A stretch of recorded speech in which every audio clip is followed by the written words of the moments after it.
New Thought Media Network.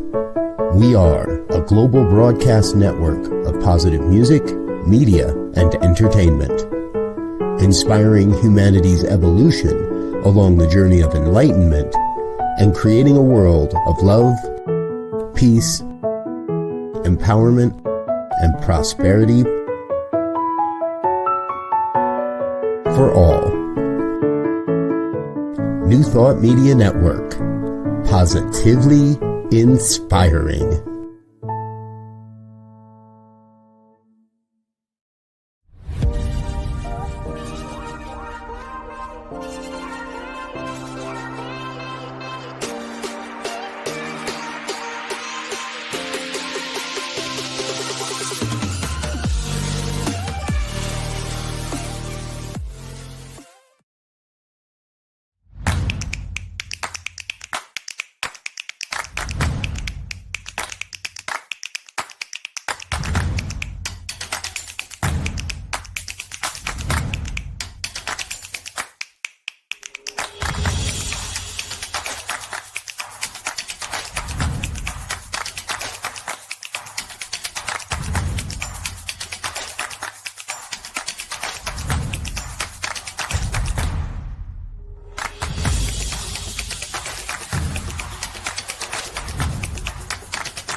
New Thought Media Network is pleased to present The Inclusive Church, Ideas and Resources for Leaders of Multicultural Ministries. The Inclusive Church with Tracy Brown. Tuesdays at 12 noon Mountain Time. Join Tracy and her guests as they go deep and share practical tips and resources you can use in your ministry. And now let's explore the Inclusive Church with Tracy Brown.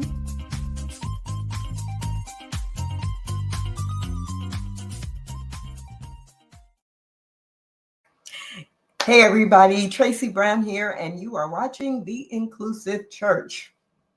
Duh. And I hope you, like me, love that little intro before, just for a little dance break. I've been, sitting at my computer for a few hours, and then the music comes on. I'm like, oh yeah, I can dance for 30 seconds and then sit down again. So take a dance break. If not then at some point during the day. Welcome to the Inclusive Church. If this happens to be your first time watching, I just want to give you two kind of guardrails or explain things that people have asked me about. So I was asked, why do you want to call it the Inclusive Church? Like everybody's, not going to church on Sunday mornings, and we've got to be inclusive in more ways. And I'm like, wait, stop, hold on. When I use the word church, I am not talking about going to a building.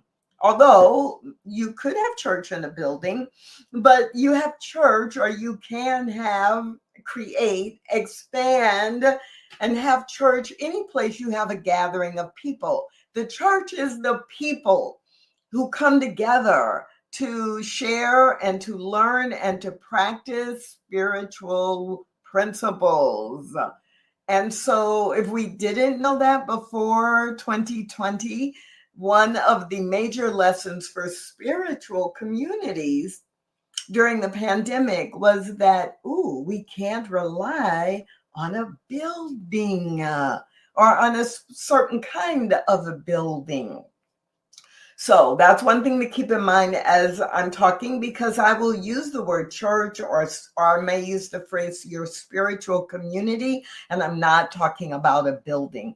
And then the other reminder I always like to give at the top of the show is that I am consistently referring to, here's what you can do as a leader. And I am not saying leader as a synonym with minister. The leader might be, or a leader might be, and hopefully is a minister, but everyone who has a leadership role, a role in growing the congregation, a role in coordinating a volunteer team, a role in contributing financially on a regular basis in order to sustain the programming and the activities. So leaders come in all shapes and sizes, all forms, and in many, many, many different roles, in addition to the role of a minister. Okay, that's done. So welcome to this week's show. This week, I am not featuring a guest, a conversation with a guest. Usually 2 or 3 weeks out of each month, I'll be talking to a guest. And 1 or 2 weeks out of the month, I'll be sharing a toolkit episode. So this is a toolkit episode. And today I am focusing on the diversity welcome factor. A few of you have been following me for a long time with the Stained Glass Spirit brand, which began in 2009. And so you may have heard me talk before about the diversity welcome factor. How do you measure the diversity welcome factor that you have in your spiritual community? How are you consciously and intentionally taking care of how you welcome people, and how is your welcoming process welcoming and respectful of all kinds of diversity? There's also the inclusion worship factor. How do you go about and think about how your worship services, right? Your services and events, how are you being inclusive, and what kinds of things could you use to measure that? There's an outrageously outreach process, and there's an unintentionally unwelcome some bullets. But today we're going to focus on the diversity welcome factor.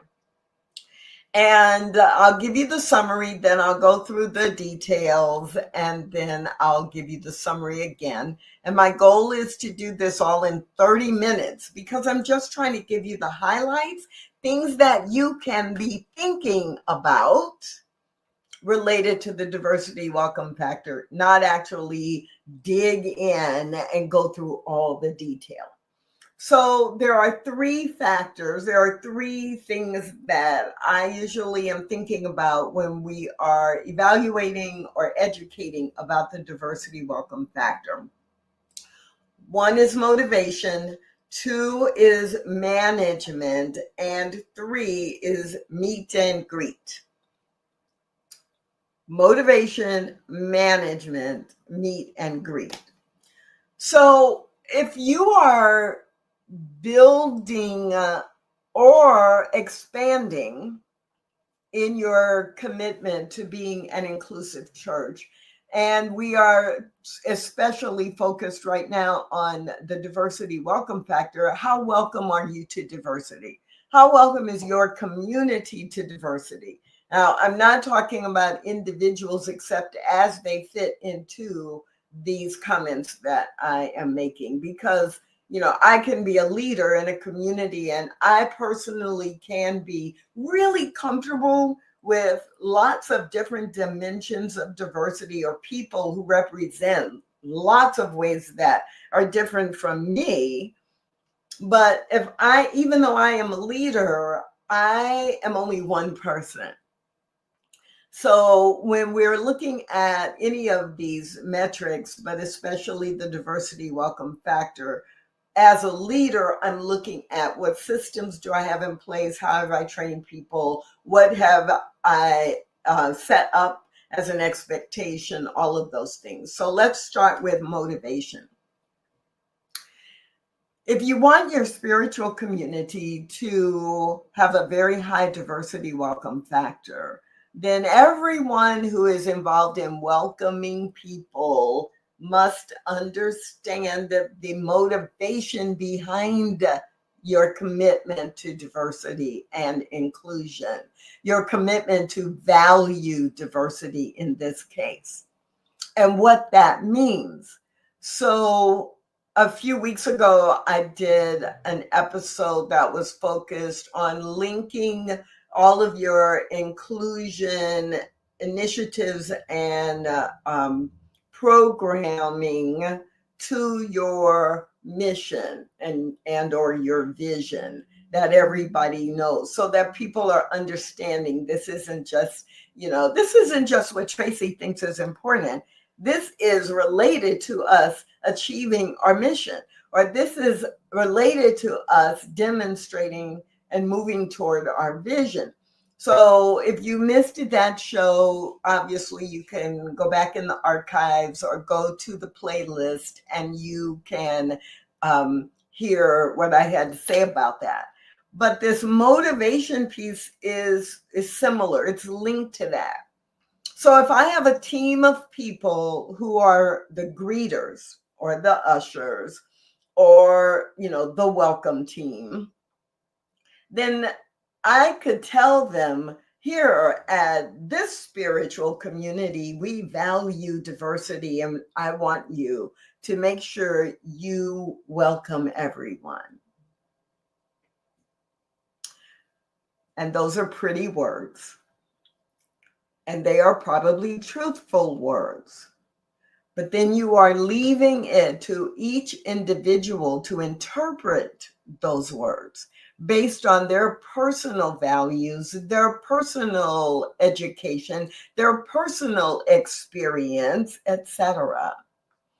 So when we are paying attention to the diversity welcome factor, one of the things that's really important is that we articulate clearly what is our motivation for welcoming and valuing diversity. And again, everyone who really as a part of their way of showing up or as a part of the role that they are playing in your spiritual community needs to understand. And it's important for them to understand that number one, what are you talking about when you say the word diversity? Because I'm shocked how many people, when I say the word diversity, they think I'm talking about racism and all the problems that relate to racism. I'm like, diversity means all the ways we're different from other people, both genetically and culturally. Like when I'm talking about diversity, I'm talking about really everyone. But what happens is for most of us, we only think about, well, who's different from me in a way that I can see or that I know.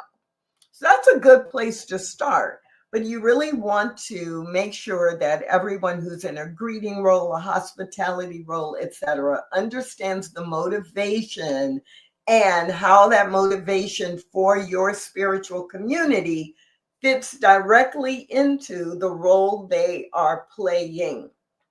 So in my home spiritual community, our purpose statement is to be radically inclusive, spiritually progressive, and transforming lives. And so if I'm working with or engaging with the people who are our greeters, then I'm going to make sure that I have some conversation with them about that we recognize the diversity of all people because we are radically inclusive, and being spiritually progressive, we understand that every single person is a face of God. And because of that, as in your role greeting people, I want you to have in your mind, here comes another face of God. Wow, I get to greet another face of God. Right? I'm going to put it in the context of being radically inclusive. So you have to look at your mission or your purpose or what your spiritual tradition teaches, and then bring that forward and make sure everyone in a greeting or welcoming role understands that this is related to who we are as a spiritual community. It is bigger than your own individual comfort. It is bigger than your own individual preference or desire. It is bigger than your own individual biases. It is bigger than any of that if you are going to be in a welcoming role or a hospitality role in this spiritual community. So that's number one, motivation. Remember, there are three: motivation, management, and meet and greet. So let's go over to management. So if you are the team leader, or if you are the volunteer coordinator, or if you are someone who is coordinating people who are in greeting roles or hospitality roles, there is a piece of the diversity welcome factor that is especially important for you. And that's the management of how people learn about what you expect from them, how people get feedback about whether they are fulfilling the expectation, and how you create accountability both individually and collectively for the whole team. So managing the diversity welcome factor does not happen automatically. It requires intention. And so those three subsets of management: orientation. Are you, when someone new volunteers to be a greeter or volunteers to be on the welcome team, what orientation are you giving them? I talked to someone just a few weeks ago, and they were greeting, and they were amazing. This was not in my home community. I was visiting a community, and they were amazing. And of course, I noticed, and I felt really welcome. And so I asked them, I was like, oh, you all must have I didn't ask them, I commented, you all must have an amazing orientation program for you and for your greeters. And they looked at me really strange, like, what are you talking about? And I was like, do you all, when you volunteered to be on this team, did you go through an orientation? And they said, no, but I really wish we had. And it just so happened that I, was greeted by someone who was amazing, but I wasn't assured that I would get that same attention or energy from other greeters, unless they use her as the role model, right? And so as the person managing that process and the people who are in those roles, really, you need to have an orientation. And that orientation would partially include what I talked about first, which was being clear about the motivation. But it would also include examples of how to demonstrate that priority, because everybody doesn't have that automatic or the same way of interpreting. So in your orientation, you want some examples. That could be examples and stories you share verbally. It could be something in writing that has examples. It could be video, where you video one of your superstar greeters and say, here's an example, not the only way, but an example. Because you've got to go beyond the words and get that energetic. And it is helpful for someone to see what would it look like if someone who was homeless or unsheltered and had not showered for a few days came up. How would you greet them and let them know that they too are welcome here? What does it look like or sound like? What words would you use if someone showed up for an event and a member of your welcome team who is white sees someone coming toward them who is black and wearing their hair in locks or a big afro like me, and they don't know this person, and maybe they haven't been around a lot of people who are African American or black, and maybe a little nervous. What does it look like to greet authentically and welcome people into your spiritual community? What does it look like? Someone asked me this. This was maybe a year and a half ago, and I don't know why it just popped into my mind. But somebody asked me, how did I expect them to not stare and be confused if someone who's a trans female and is 5'11" probably, but has on 3-inch heels and they're over 6 foot tall. I mean, I'm gonna stare at them. Well, my first answer was stare at them with love and welcome. Now let's have a real conversation about that.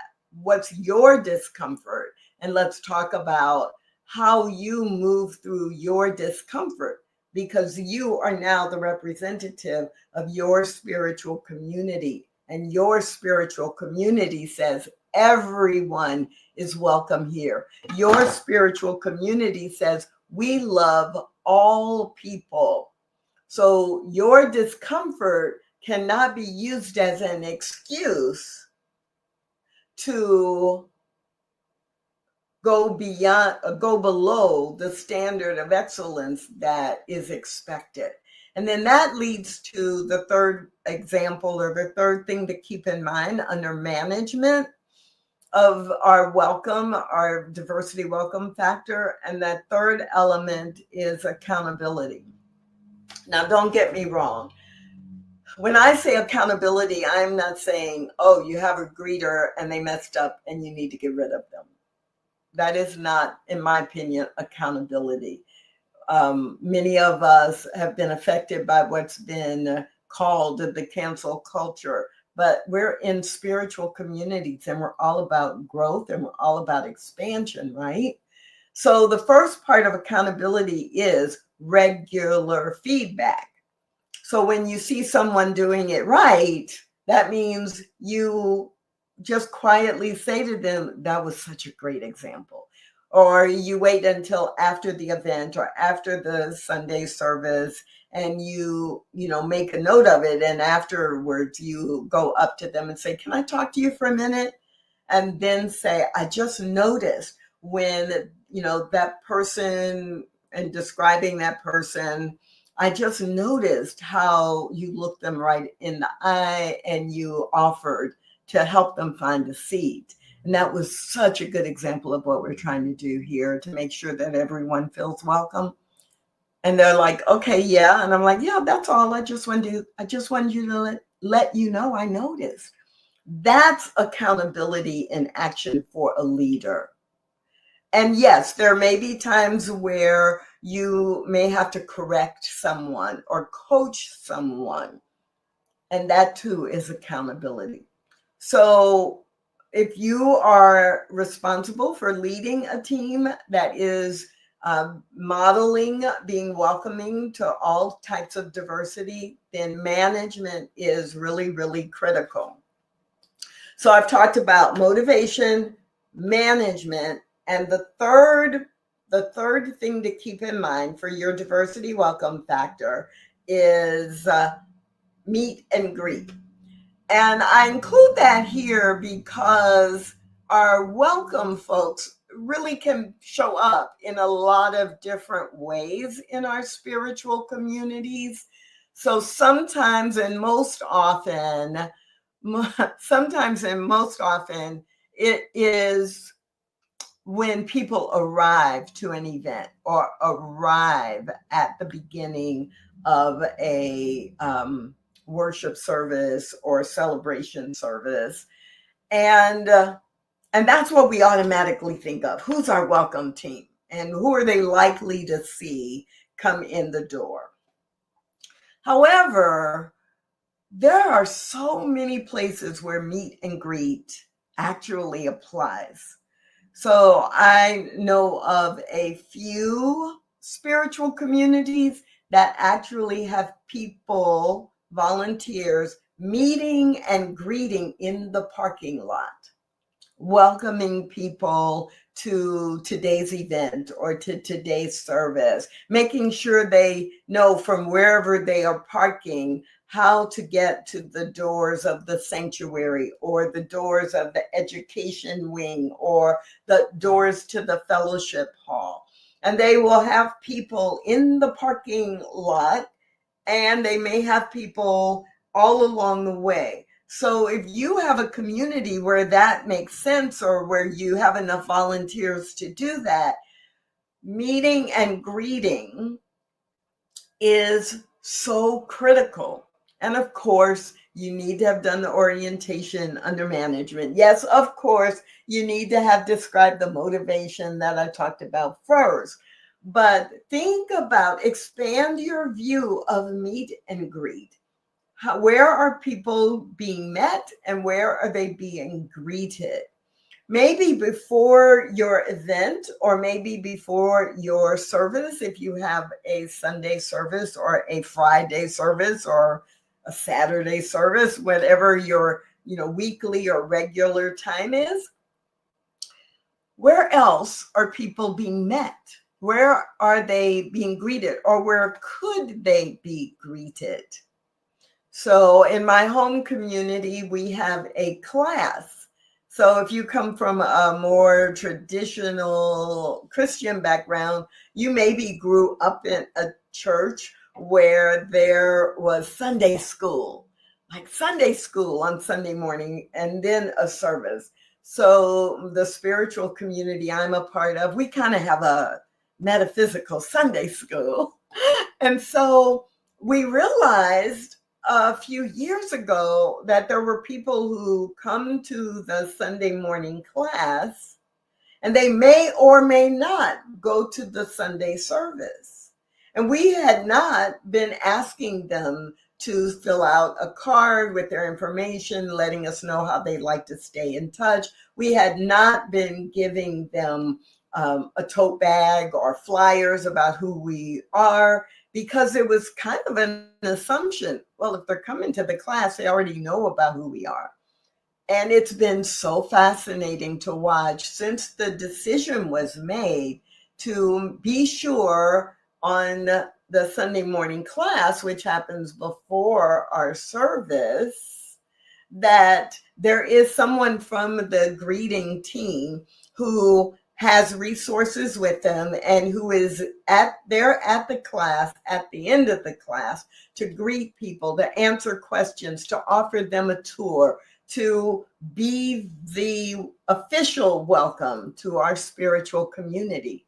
Where could you do that in your spiritual community? And I also want to add just the example of, now that we are not all in physical community, how are you managing your meet and greet opportunities in a virtual community or a focus ministry where the events are all online and virtual? Do you have people assigned to monitor or host the chat and welcome people as they come in? Do you post links every 15 to 20 minutes saying, if you want more information, here's a link, or if you'd like to be on our mailing list, here's a link?